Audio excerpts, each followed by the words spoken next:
Hello and welcome to this video on tradable pollution permits.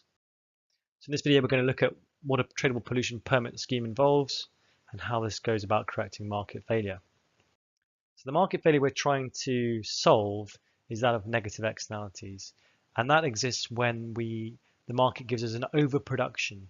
And here the most common example we're going to look at is carbon emissions. Too much carbon is being produced by the free market compared to the socially optimal level of output. And in particular, we're looking at the negative effects here of pollution. So how does a tradable pollution permit scheme work? Well, there is an example in the European Union called the emission trading scheme. And how this works is there is a limit set for the total amount of carbon that can be emitted. And this might be close to the socially optimum level.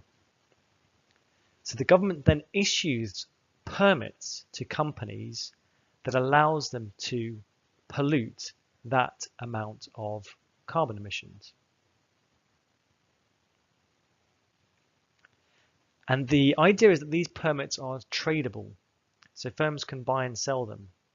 So if firms can reduce their emissions below the level that they've been given, they can then sell any spare permits that they have. Now, some firms who find it very difficult to reduce their emissions and can't go below their target can buy those emissions off other companies or pay a heavy fine.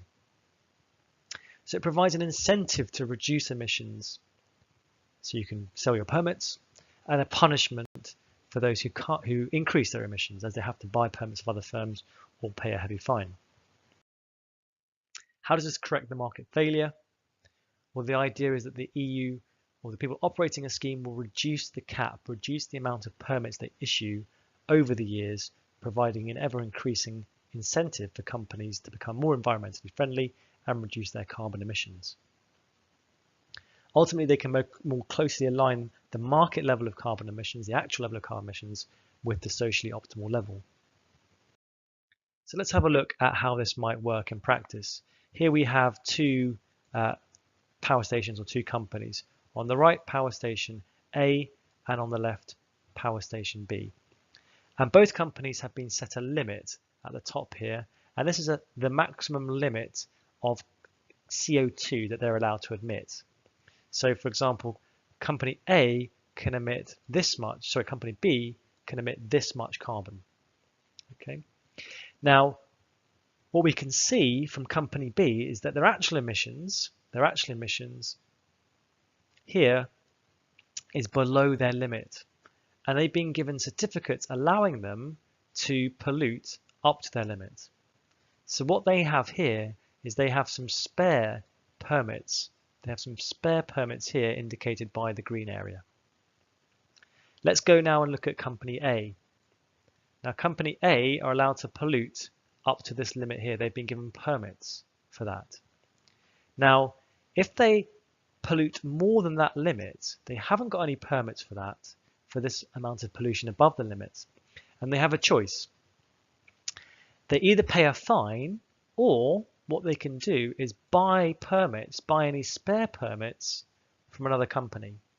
So company B might sell their spare permits to company A, and they will receive money for this, and company A will spend money on this.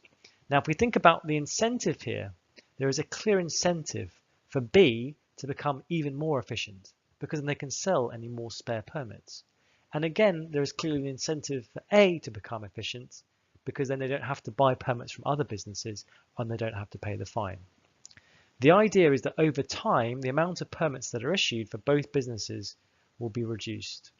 So the level of permits they get given to pollute will be brought down over time and squeezed, so there's an incentive for businesses to become more and more efficient and reduce the amount of polluting that they do.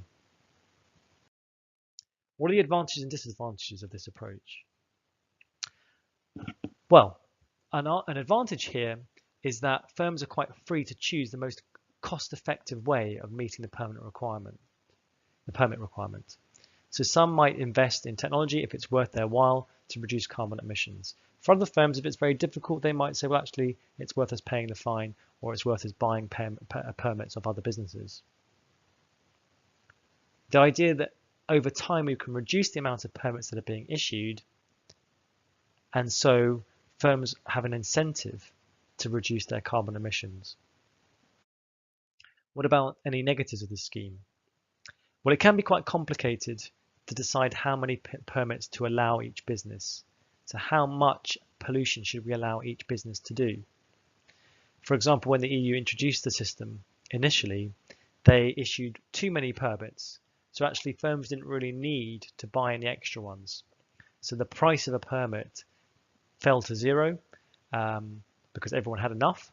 And so there wasn't really any financial incentive to become more efficient and reduce your emissions. Also, it's quite difficult to measure how much a firm is actually polluting and whether they're complying with the amount of and whether they have enough permits to cover that amount. There are transaction costs involved in buying and selling permits, which increase the cost for businesses. And also there's an element of a free rider problem. Carbon emissions is a global problem, so there really needs to be a global solution.